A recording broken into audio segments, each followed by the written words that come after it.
الحمدللہ وقفا والسلام علی سید المرسلین اما بعد السلام علیکم ورحمۃ اللہ وبرکاتہ۔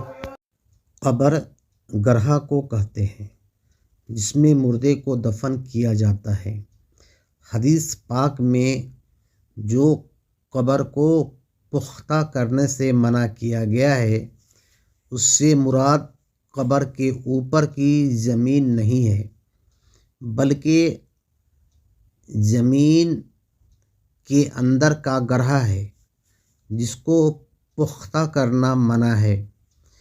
قبر پر عمارت بنانے سے جو منع کیا گیا ہے اس عمارت سے مراد قبر کے اوپر عمارت بنانا ہے جو یہودی بناتے تھے، اور قبر سے دور چاروں طرف دیواریں دے کر جو گنبد بنایا جاتا ہے وہ قبر پر عمارت بنانا نہیں ہے۔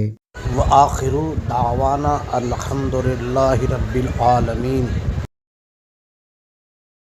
اگر میری بات آپ کو اچھی لگی ہو تو برائے مہربانی اس چینل کو سبسکرائب و لائک کر دیں اور کامنٹ کریں۔